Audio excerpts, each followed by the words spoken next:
brown cow. How now, brown cow? Yes? Howdy do. Our name is McCloy. We've traveled far with Gerald, our little boy. We've brought him to you, Professor Joyce, hoping you can do something for our boy's voice. Although he is smart, got a good little head, he doesn't talk words. He goes boing, boing instead. I have a reputation. Pupils come to me from all over the nation. I taught Francis the talking mule, of whom you have heard. Taught him to speak and say the most difficult word. Say something, Francis. The rains in Spain will come again. If I can teach Francis and a talking dog, this will be as easy as falling off a log. How now, brown cow? Young man, let the words come out from deep inside. Now open your mouth way up wide.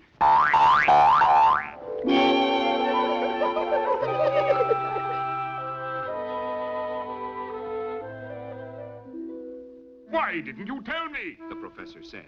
Your boy doesn't speak words. He goes boing, boing, boing, boing, boing instead. What can you suggest that we do? Private lessons daily at 2.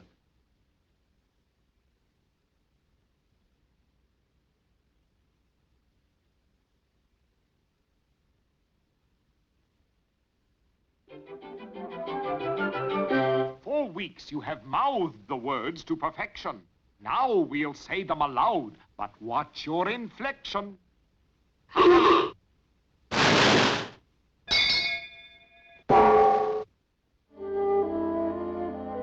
professor's reputation hung by a thread. If he failed now, he'd be professionally dead. Nothing he thought of seemed right. Then the answer came in a flash of light. The parents listened and gave their permission.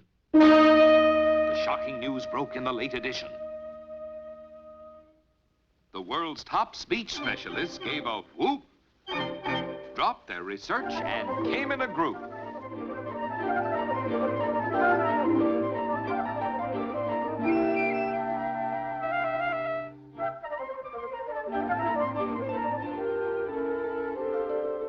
Now, gentlemen, I proceed to make Gerald talk. I shall accomplish this scientifically by shock. Then, quicker than you can pick a kangaroo's pouch, his normal reaction will be to say the word, ouch. Now, Gerald, look hard at these words, but first sit down and relax. Then quickly he slipped under Gerald the sharpest of tacks.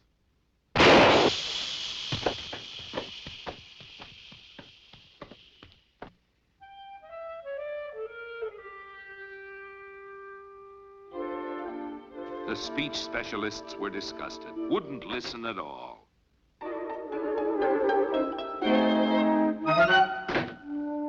Poor Professor Joyce, he had never felt so small.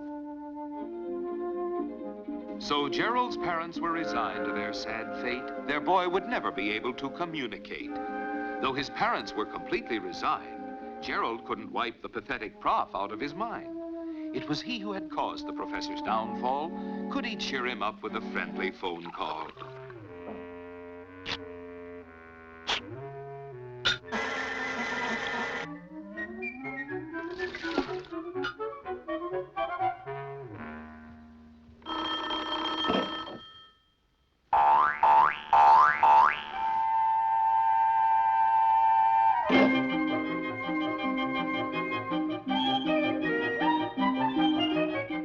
I think Gerald's larynx is in upside down, and that's the reason he makes no human sound.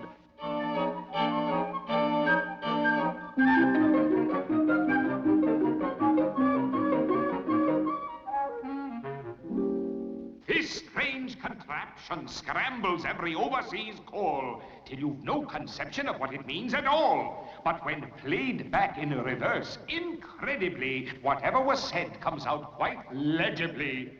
Operator, get me Paris, France. Oui, oui.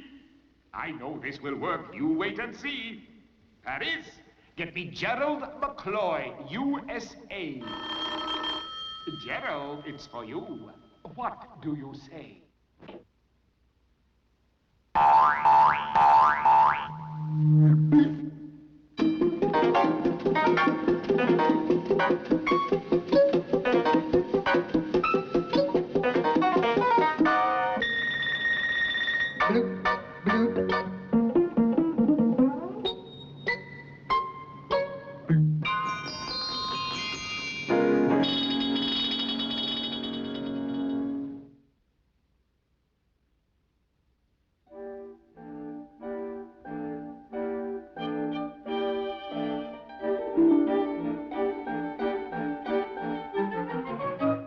Congratulations, Professor Joyce, for developing Gerald's voice. We're sorry about our little fuss, because now you're one of us.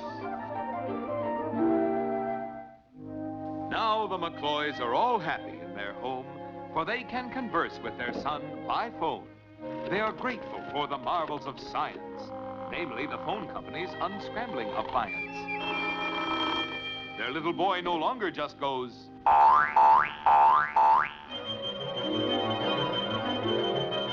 Now Gerald is able to say...